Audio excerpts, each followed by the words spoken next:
ಬಾರಿ ಕಾಂಗ್ರೆಸ್ ಸರ್ಕಾರ ಇರೋದ್ರಿಂದ ನಮ್ಮ ಯಜಮಾನರು ಕಾಂಗ್ರೆಸ್ಸಿಂದ ನಿಂತಿರೋದಕ್ಕೋಸ್ಕರ ಒಳ್ಳೆ ರೀತಿಯಲ್ಲಿ ಅಭಿವೃದ್ಧಿ ಚನ್ನಪಟ್ಟಣಕ್ಕೆ ಆಗುತ್ತೆ. ಚನ್ನಪಟ್ಟಣದ ಜನ ನಮ್ಮ ಕೈ ಹಿಡಿತಾರೆ ಅನ್ನೋ ನಂಬಿಕೆ ಇದೆ. ಅವ್ರ ಮನೆ ಮಗನ್ನ ಅವ್ರು ಆಯ್ಕೆ ಮಾಡ್ತಾರೆ ಅನ್ನೋ ನಂಬಿಕೆ ಇದೆ. ಅಲ್ಲ, ಗೆಲುವಿನ ವಿಶ್ವಾಸ ಎಷ್ಟಿದೆ ಮೇಡಮ್? ಯಾಕಂದರೆ ಬಹಳ ಜಿದ್ದಿನ ಕಣವಾಗಿದೆ. ಅವರ ವಿರುದ್ಧವಾಗಿ ಕೇಂದ್ರ ಸಚಿವರಾಗಿದ್ದ ಕುಮಾರಸ್ವಾಮಿ ಅವರ ಮಗ ನಿಂತಿದ್ದಾರೆ, ನಿಖಿಲ್ ಕುಮಾರಸ್ವಾಮಿ.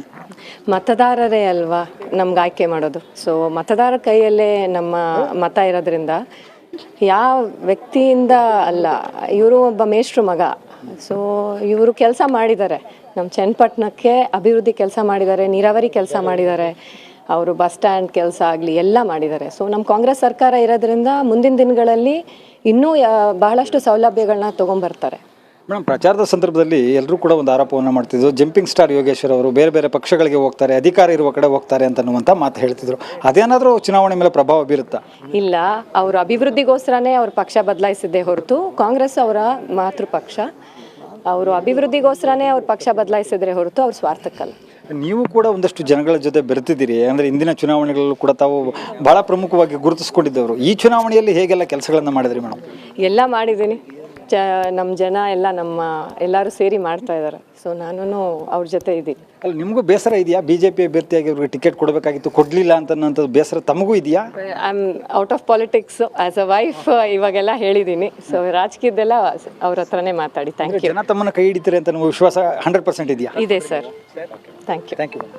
ಇದಿಷ್ಟು ಶೀಲಾ ಯೋಗೇಶ್ವರ್ ಅವರ ಮಾತಾಗಿರುವಂಥದ್ದು. ಕ್ಯಾಮ್ರಾ ಪರ್ಸನ್ ವಿನೋದ್ ಜೊತೆ ಮಾದೇಸ್ವಾಮಿ ಕುರುಣಗಲ, ರಿಪಬ್ಲಿಕ್ ಕನ್ನಡ, ರಾಮನಗರ.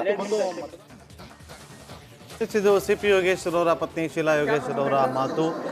ರಾಜಕೀಯ ಏನಿದ್ರು ಅವ್ರ ಹತ್ರ ಮಾತಾಡ್ಕೊಳ್ಳಿ, ಆದರೆ ಈ ಕ್ಷೇತ್ರದ ಜನ ಅವರ ಕೈ ಹಿಡಿತಾರೆ ಅನ್ನೋ ವಿಶ್ವಾಸ ಇದೆ ಅಂತೇಳಿ ವಿಶ್ವಾಸವನ್ನು ವ್ಯಕ್ತಪಡಿಸಿದ್ದಾರೆ. ಮತ್ತೊಂದು ಕಡೆ ನಿಖಿಲ್ ಕುಮಾರಸ್ವಾಮಿ ಅವರು ದೇವಸ್ಥಾನದಲ್ಲಿ ಪೂಜೆಯನ್ನು ಸಲ್ಲಿಸ್ತಾ ಇರುವಂಥ ಸಂದರ್ಭದ ದೃಶ್ಯಾವಳಿಯನ್ನು ಇಲ್ಲಿ ಗಮನಿಸ್ತಾ ಇದ್ದೀವಿ.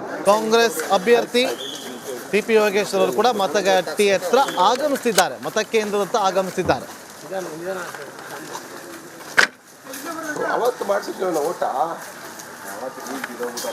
ಯಾವಾಗ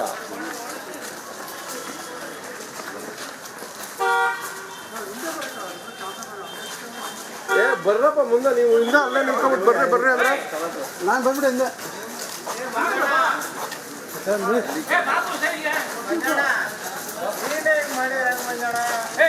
ಈ ಕಡೆ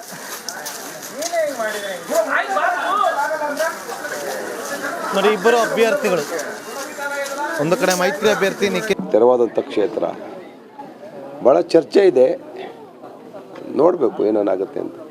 ಸರ್, ಈಗ ಮಿನಿಸ್ಟರ್ ಜಮೀರ್ ಅವರು ಸ್ಟೇಟ್ಮೆಂಟ್ ಏನೋ ನಿಮಗೆ ಮಾರ್ಕ್ ಆಗುತ್ತೆ ಅಂತ ನನಗೆ ಗೊತ್ತಿಲ್ಲಪ್ಪ ಏನು ಸ್ಟೇಟ್ಮೆಂಟು ಯಾವ ಥರ ಅಂತೇಳಿ, ಅದ್ರ ಬಗ್ಗೆ ನನಗೇನು ಮಾಹಿತಿ ಇಲ್ಲ. ನನ್ನ ಚುನಾವಣೆ ಯಾರೋ ಸ್ಟೇಟ್ಮೆಂಟ್ ಮಾಡೋದು, ಇನ್ಯಾರೋ ಅದಕ್ಕೆ ಉತ್ತರ ಕೊಡೋದಕ್ಕಿಂತ ಇದು ಎರಡು ವ್ಯಕ್ತಿಗಳು ಮತ್ತು ಎರಡು ವಿಚಾರಗಳು ಇಟ್ಕೊಂಡ್ರಂಥ ಚುನಾವಣೆ. ಬೇರೆ ಬೇರೆ ಯಾರು ಸ್ಟೇಟ್ಮೆಂಟ್ಗೆಲ್ಲ ನಾನೇನು ಅರ್ಥ ಕಲ್ಪಿಸೋದಿಲ್ಲ. ನೇರವಾಗಿ ನನ್ನ ವರ್ಚಸ್ಸು, ನನ್ನ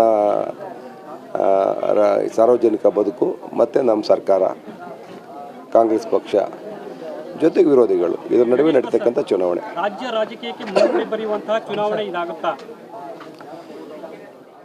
ಏನು ಭಾಳ ಬದಲಾವಣೆ ಆಗ್ಬಿಡುತ್ತೆ ಅಂತ ಏನು ನಾನು ನಿರೀಕ್ಷೆ ಮಾಡೋದಿಲ್ಲ.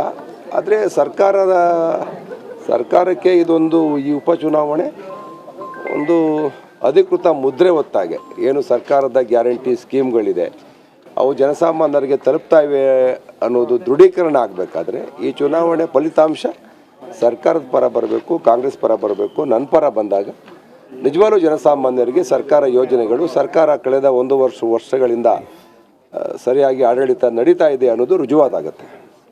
ಧನ್ಯವಾದಗಳು.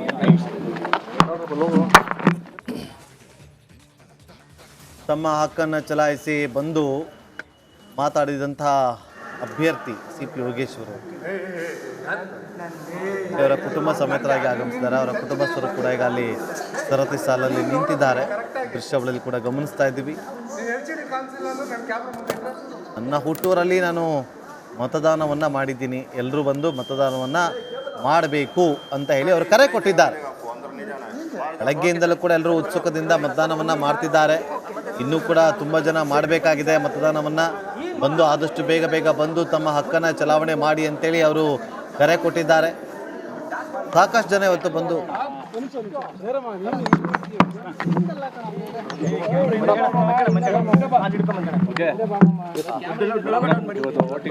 ಆಯಿತು, ವೋಟಿಂಗ್ ಆಗಿದೆ. ನಮ್ಮ ಚನ್ನಪಟ್ಟಣ ಜನ ನಮ್ಮ ಕೈ ಬಿಡಲ್ಲ, ಅವ್ರ ಮನೆ ಮಗನ ಕೈ ಹಿಡಿತಾರೆ ಅನ್ನೋ ನಂಬಿಕೆಯಿಂದ ವೋಟ್ ಮಾಡ್ಕೊಂಡು ಬಂದಿದ್ದೀನಿ. ನಮಸ್ಕಾರ.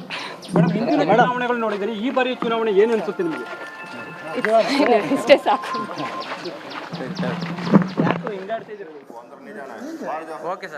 TP ಯೋಗೇಶ್ವರ್ ಅವರ ಪತ್ನಿ ಈಗ ಕುಟುಂಬಸ್ಥರು ಮಾತಾಡಿದ್ರು ಅಂತ ದೃಶ್ಯವನ್ನು ಗಮನಿಸಿದ್ವಿ.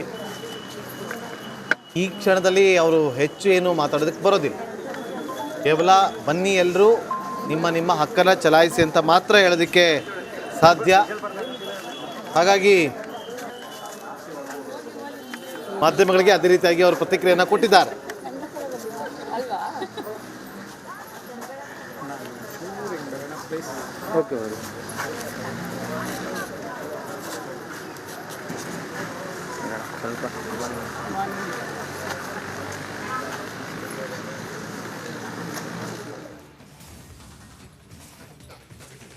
ಇದೀಗ ಎಲೆಕ್ಷನ್ಗೆ ಸಂಬಂಧಪಟ್ಟಂತ ಟಾಪ್ 5 ಸುದ್ದಿಗಳನ್ನ ಕ್ವಿಕ್ ಆಗಿ ನೋಡ್ತಾ ಹೋಗೋಣ. 3 ಕ್ಷೇತ್ರಗಳಲ್ಲಿ ಉಪಚುನಾವಣೆಯ ಕಾವು ಬಹಳ ಜೋರಾಗಿದೆ. ಮತದಾರರು ಇಂದು ಬೆಳಿಗ್ಗೆಯಿಂದಲೇ ಮತಗಟ್ಟೆಗಳತ್ತ ಆಗಮಿಸಿ ಮತವನ್ನ ಚಲಾವಣೆ ಮಾಡ್ತಾ ಇದ್ದಾರೆ. ಶಿಗ್ಗಾವಿ ನಗರದ ಸರ್ಕಾರಿ ಗಂಡು ಮಕ್ಕಳ ಶಾಲೆಯಲ್ಲಿ ಮತದಾನ ನಡೀತಾ ಇದ್ದು 20 ದಿನದ ಹಸುಗೂಸಿನೊಂದಿಗೆ ಬಂದು ಬಾಣಂತಿಯೊಬ್ಬರು ಮತವನ್ನ ಚಲಾಯಿಸಿದ್ದಾರೆ. ಇನ್ನು ಚನ್ನಪಟ್ಟಣದಲ್ಲೂ ಕೂಡ ಮತದಾನ ಪ್ರಕ್ರಿಯೆ ಜೋರಾಗಿದೆ. ಮೊದಲ ಬಾರಿಗೆ ಯುವತಿಯೊಬ್ಬರು ಚಕ್ಕರೆ ಮತಗಟ್ಟೆ ಸಂಖ್ಯೆಗೆ ಬಂದು ಮತದಾನ ಮಾಡಿದ್ದಾರೆ. ಲೇಷೆ ಎಂಬ ಯುವತಿ ಮತದಾನ ಮಾಡಿ ಎಲ್ಲರೂ ನಮ್ಮ ಹಕ್ಕನ್ನ ಚಲಾಯಿಸಬೇಕು, ನಮ್ಮ ಕರ್ತವ್ಯ ಅಂತ ಹೇಳಿ ಯುವ ಮತದಾರರಿಗೆ ಸಂದೇಶ ರವಾನಿಸಿದ್ದಾರೆ. ಇನ್ನು ಬಳ್ಳಾರಿಯ ಸಂಡೂರಿನಲ್ಲೂ ಕೂಡ ಉಪಚುನಾವಣೆ ಕಾವು ಬಹಳ ಜೋರಾಗಿದೆ. ಸಂಡೂರು ತಾಲೂಕಿನ ವಡ್ಡು ಗ್ರಾಮದ ಬೂತ್ ನಂಬರ್ 94ರಲ್ಲಿ ಮತಯಂತ್ರ ಕೆಲ ಕಾಲ ಕೈ ಕೊಟ್ಟಿತು. ಇನ್ನು ಚುನಾವಣೆ ಸಿಬ್ಬಂದಿ ತಕ್ಷಣ ಮತಗಟ್ಟೆ ಸರಿಪಡಿಸಿ ಮತದಾನಕ್ಕೆ ಅವಕಾಶವನ್ನ ಮಾಡಿಕೊಟ್ರು.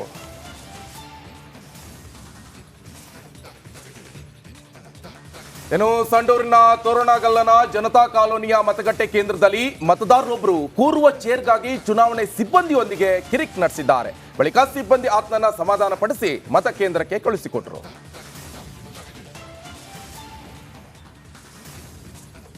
ಇಂದು ತೋರಣಗಲ್ನಲ್ಲಿ ವೃದ್ಧ ಸಹೋದರಿಯರು ಸರ್ಕಾರಿ ಶಾಲೆಗೆ ಬಂದು ಮತದಾನ ಮಾಡಿದ್ದಾರೆ. ನಡೆಯಲು ಸಮಸ್ಯೆ ಇದ್ರೂ ಸಹ ಆಟೋದಲ್ಲಿ ಬಂದು ಮೊಮ್ಮಗನ ಸಹಾಯ ಪಡೆದು 78 ವರ್ಷದ ಗಿರಿಜಮ್ಮ ಹಾಗೆ 80 ವರ್ಷದ ಸುಶೀಲಮ್ಮ ಹಕ್ಕನ್ನ ಚಲಾಯಿಸಿದ್ದಾರೆ.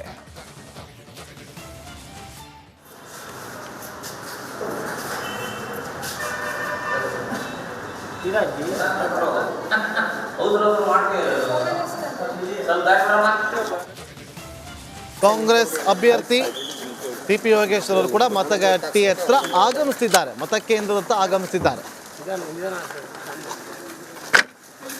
ಅವತ್ತು ಮಾಡಿಸಿದ್ವಿ ಓಟ ಯಾವಾಗ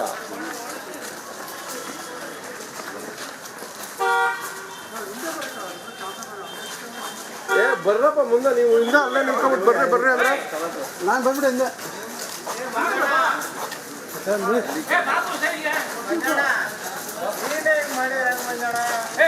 ಈ ಕಡೆ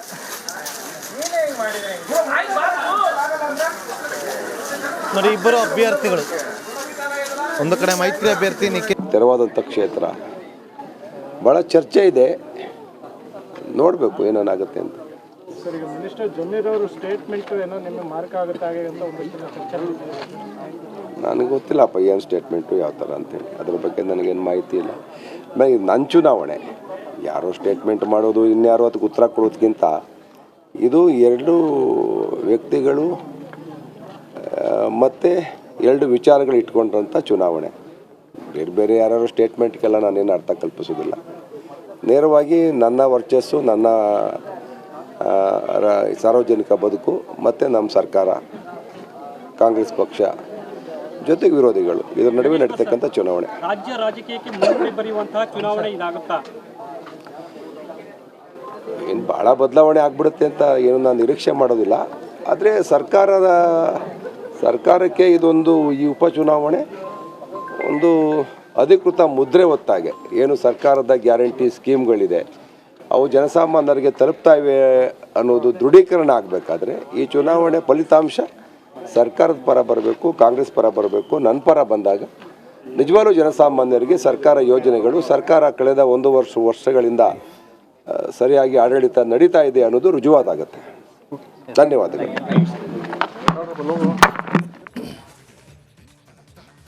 ತಮ್ಮ ಹಕ್ಕನ್ನು ಚಲಾಯಿಸಿ ಬಂದು ಮಾತಾಡಿದಂಥ ಅಭ್ಯರ್ಥಿ CP ಯೋಗೇಶ್ವರ್ ಅವರ ಕುಟುಂಬ ಸಮೇತರಾಗಿ ಆಗಮಿಸಿದ್ದಾರೆ. ಅವರ ಕುಟುಂಬಸ್ಥರು ಕೂಡ ಈಗ ಅಲ್ಲಿ ಸರತಿ ಸಾಲಲ್ಲಿ ನಿಂತಿದ್ದಾರೆ. ದೃಶ್ಯಾವಳಿಯಲ್ಲಿ ಕೂಡ ಗಮನಿಸ್ತಾ ಇದ್ದೀವಿ. ನನ್ನ ಹುಟ್ಟೂರಲ್ಲಿ ನಾನು ಮತದಾನವನ್ನು ಮಾಡಿದ್ದೀನಿ, ಎಲ್ಲರೂ ಬಂದು ಮತದಾನವನ್ನು ಮಾಡಬೇಕು ಅಂತ ಹೇಳಿ ಅವರು ಕರೆ ಕೊಟ್ಟಿದ್ದಾರೆ. ಬೆಳಗ್ಗೆಯಿಂದಲೂ ಕೂಡ ಎಲ್ಲರೂ ಉತ್ಸುಕದಿಂದ ಮತದಾನವನ್ನು ಮಾಡ್ತಿದ್ದಾರೆ. ಇನ್ನೂ ಕೂಡ ತುಂಬ ಜನ ಮಾಡಬೇಕಾಗಿದೆ ಮತದಾನವನ್ನು.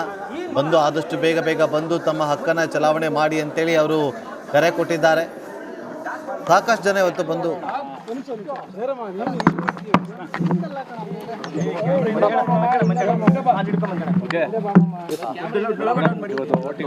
ಆಯಿತು, ವೋಟಿಂಗ್ ಆಗಿದೆ. ನಮ್ಮ ಚನ್ನಪಟ್ಟಣ ಜನ ನಮ್ಮ ಕೈ ಬಿಡಲ್ಲ, ಅವ್ರ ಮನೆ ಮಗನ ಕೈ ಹಿಡಿತಾರೆ ಅನ್ನೋ ನಂಬಿಕೆಯಿಂದ ವೋಟ್ ಮಾಡ್ಕೊಂಡು ಬಂದಿದ್ದೀನಿ. ನಮಸ್ಕಾರ. ಚುನಾವಣೆಗಳು ನೋಡಿದರೆ ಈ ಬಾರಿ ಚುನಾವಣೆ ಏನು ಅನ್ಸುತ್ತೆ ನಿಮಗೆ? ಇಷ್ಟೇ ಸಾಕು.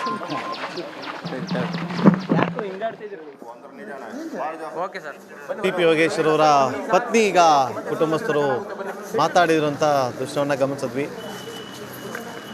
ಈ ಕ್ಷಣದಲ್ಲಿ ಅವರು ಹೆಚ್ಚು ಏನು ಮಾತಾಡೋದಕ್ಕೆ ಬರೋದಿಲ್ಲ.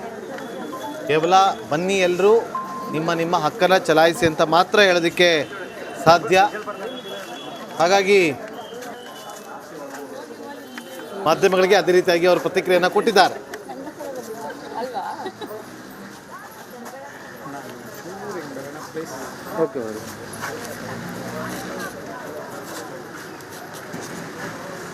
ಸ್ವಲ್ಪ